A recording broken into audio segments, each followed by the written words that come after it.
This is MTG Burgeoning, and in this video we are going to update and upgrade our Garth One-Eye Artifact Tokens Matter EDH deck by replacing this stack of cards with this stack of cards, and I'm going to tell you the reasons why.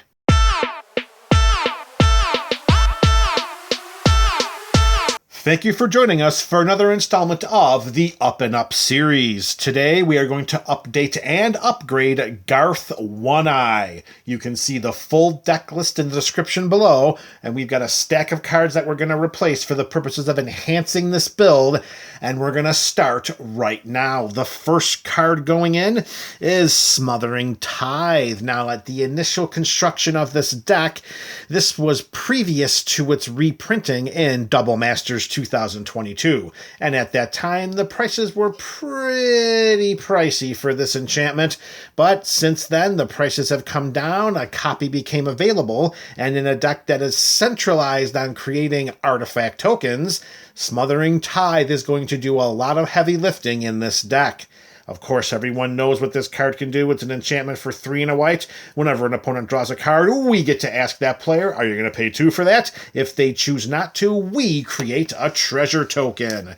With Smothering Tithe going in, it is going to take the place of the Dalkin Orrery. So this is going to come out as a way in which to go all in with our artifact token strategy. Potentially losing the flash ability in this deck may not be as, impactful as it may seem. I would rather go all out with the artifact token theme, and then in the future, if we decide to spice things up by revisiting the potential of having flash in the deck, then we can do so. But right now, Garth wants all artifact tokens, and we are going to oblige him. So the Dalkin Orrery is going to come out, and keep in mind that all in with artifact tokens is going to be a recurring theme in this video. Card number 2 going in is going to be Nadir's Nightblade. Here we have a 1/3 elf warrior for 2 and 1 black mana. Whenever a token we control leaves the battlefield, each opponent loses 1 life and we gain 1 life. So if we think about tapping and sacrificing our treasure tokens for mana of any color, each one time we do that drains our opponents for 1 and puts 1 life onto our life total. So Nadir's Nightblade is going to be a sneaky good addition to this deck, particularly because we have other artifact tokens like food tokens that gain us life when we sacrifice them, and clue tokens that allow us to draw cards when we sacrifice them. Once we start sacrificing these tokens, these artifact tokens, they're going to have our opponents lose 1 life and we gain 1 life. Make no mistake about it, we have other artifact tokens that are all tokens that are going to help to trigger Nadir's Nightblade ability. Alright, with that elf warrior going in, coming out is going to be War of Invention. Here we have an instant with the improvise mechanic that allowed our artifacts to help cast this spell by tapping them to pay for 1 colorless mana. But after reviewing the overall 99 of this deck, in addition to taking into account the changes that are going to transpire during this Up and Up video, War of Invention is not really going to be a helpful card in this build.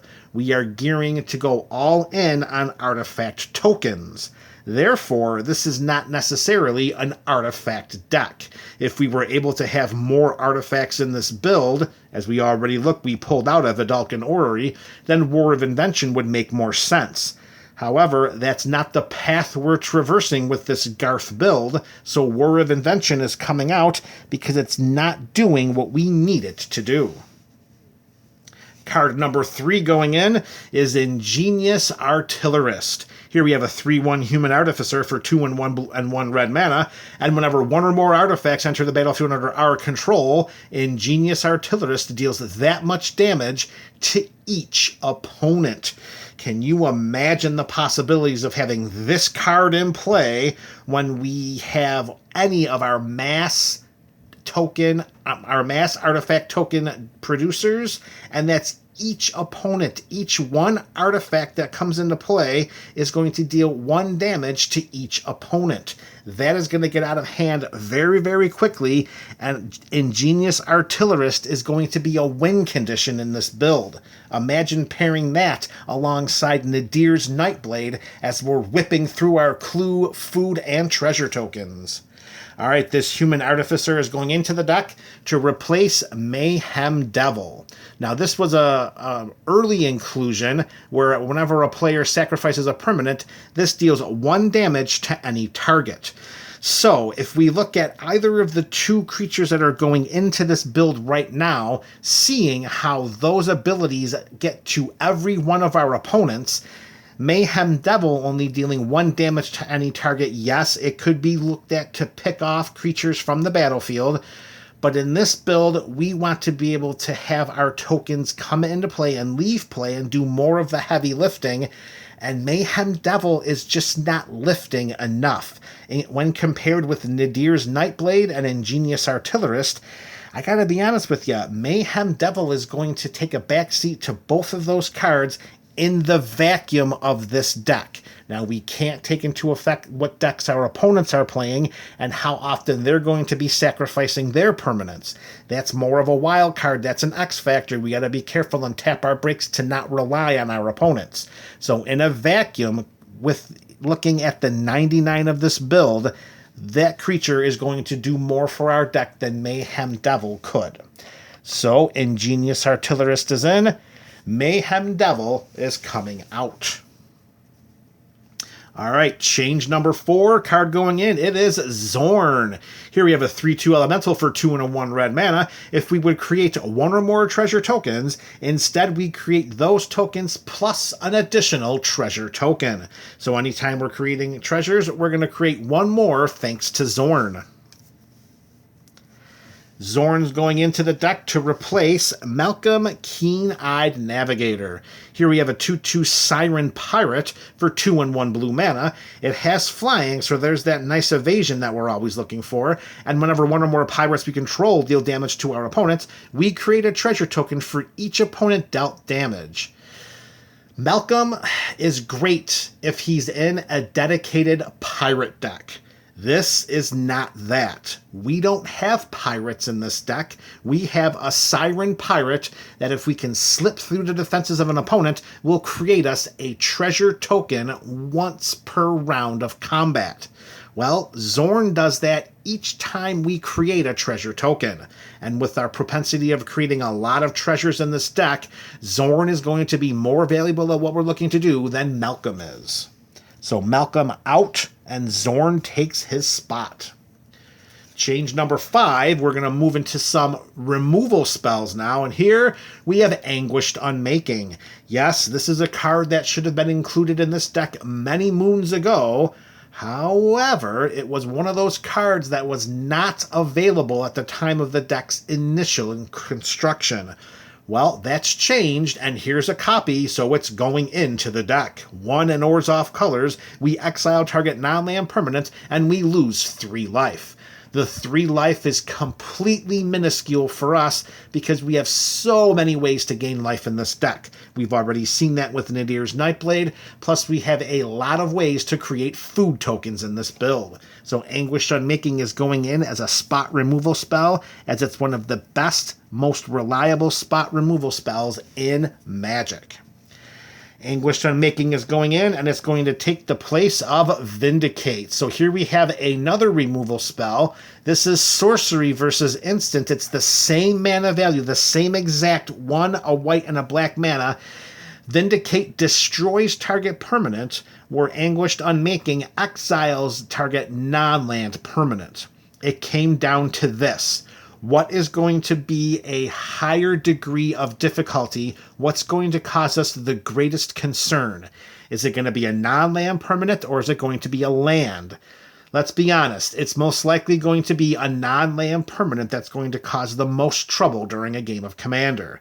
With that in mind, Vindicate and its sorcery speed, which means we can only cast it during our main phase, versus Anguished Unmaking, which we can cast at any time, Let's be honest, Anguished Unmaking is going to be a more powerful upgrade to what Vindicate can do outside of having the ability to target a land, which we have other options to do so in the 99 of this build.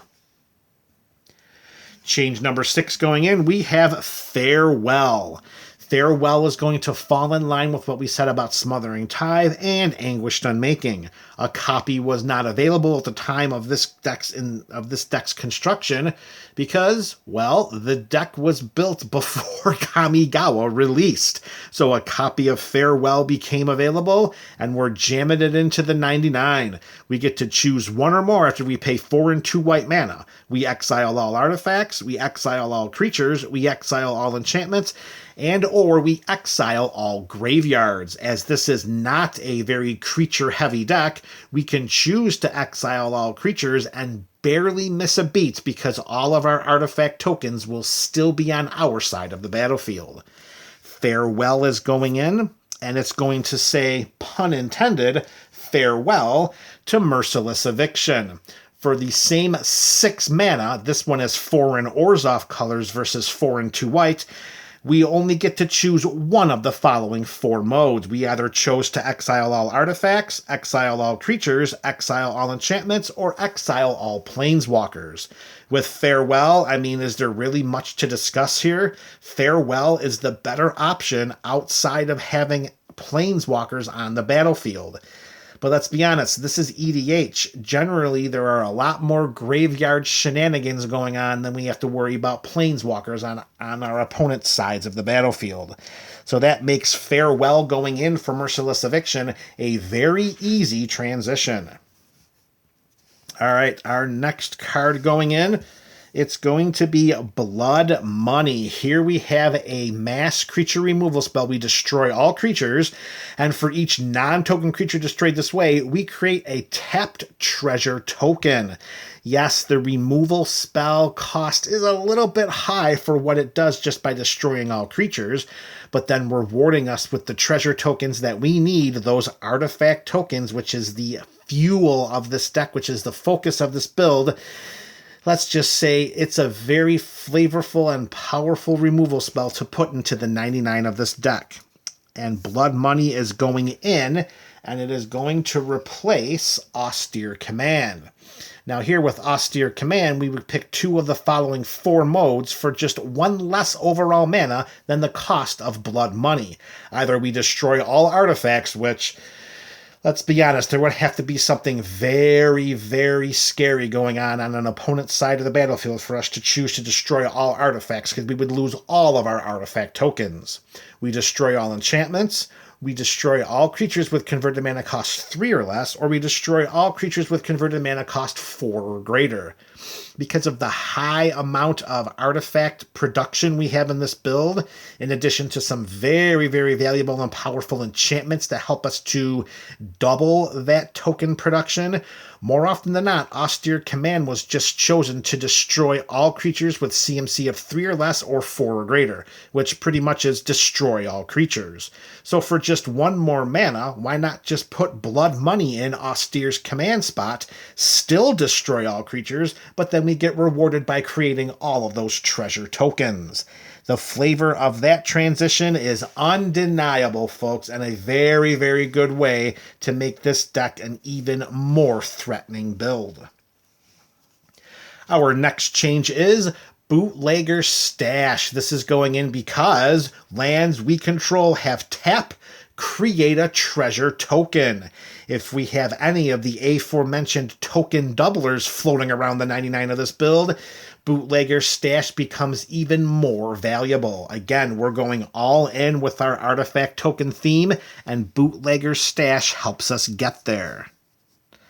With that artifact going in, it's going to take the place of Treasure Map. Now here with Treasure Map, it's an artifact that ends up allowing us to transform. It's just going to take a little bit of time, not as much time as it might think in this kind of build. So for 2 mana, we cast and put Treasure Map onto our side of the battlefield. We pay 1, we tap it, we scry 1 to put a landmark counter on it. Then, if there are 3 or more landmark counters on it, we remove those, transform this, and create 3 colorless treasures that we know what the treasures do. So once this is on the battlefield, we need to get 3 counters on this. So let's say we need 3 overall turns to get this to transform and to give us the 3 treasure tokens. So that's an initial investment of 2 mana, and then 3 more to put the landmark counters onto treasure map. And then once we have that, we transform it, and it transforms into a land, which taps to either colorless, or we can tap to sacrifice a treasure to draw a card. The drawing of a card by sacrificing a treasure is pretty nice, but we have a lot of ways to create clue tokens to do that as well. We're not hurting for card draw in this build. So if we stack up the mana needed to fully activate treasure map, 2 + 3 for 5, for just 1 more mana, why don't we just put Bootlegger Stash in its spot and create a treasure token we can tap our lands to create treasure tokens? That just seems like a much better deal. Bootlegger Stash in, treasure map coming out. All right, we're down to just a few more changes to this Garth One-Eye deck. Next up, we have Professional Facebreaker. Here we have a 2/3 human warrior with menace for 2 and 1 red mana. Whenever 1 or more creatures we control deal combat damage to a player, we create a treasure token. This actually is a much more suitable replacement for Malcolm, because for Malcolm, we needed to have pirates do the damage. Professional Facebreaker just says, no, let's have any of our creatures deal combat damage. We get to create a treasure token. We can sacrifice a treasure to exile the top card of our library. We may play that card this turn. So although this is not necessarily drawing a card, Professional Facebreaker does give us card advantage through that exiling effect. So there we have it. Professional Facebreaker is going in, helping us to create more treasure tokens and solidifying some card advantage by allowing us to sacrifice treasures to exile the top card of our library.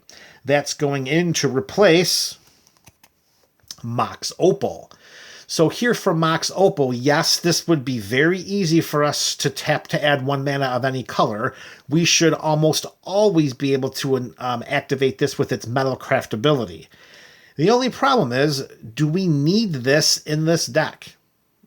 Do we really need to jam a Mox Opal, which, let's be honest, this is not a cheap card. This is a card that is pretty up there in price, and in a deck that's dedicated not necessarily for treasure tokens, but in a deck where artifact tokens matter, the majority of which are going to be treasures, do we really need to put a Mox Opal in here? I think this is a card that would be better suited in another deck, and with that in mind, we're going to take it out and put Professional Facebreaker in its spot, because honestly, I don't think we need the Mox Opal to generate the 1 mana of any color, whereas with Professional Facebreaker, that allows us to generate multiple treasure tokens and get more card advantage. So although in a vacuum, Mox Opal is clearly the better card than Professional Facebreaker, for the purposes of this build, not going to happen. Mox Opal is going to come out and most likely go into a deck that can appreciate it more than what Garth is doing here with our artifact token synergy. All right, that's it, MTG BC. We're down to our last 2 changes. The next one is, there it is, Nature's Lore. We finally got a copy of Nature's Lore to put into this deck. We all know what this card can do. It's a sorcery for 1 and a green mana. We search our library for a forest card. We put that onto the battlefield. An early turn Nature's Lore should produce a tapped Triome on our side of the battlefield. So Nature's Lore is going to go in and taking the spot. It's going to take a Chrome Mox. So everything that we said about Mox Opal is going to apply to Chrome Mox. Yes, we can get to the ability where this costs us nothing to cast, and we can tap it for 1 mana of any of an exile card's color when it comes into play through its imprint ability. But again, in a deck like this, do we need a Chrome Mox?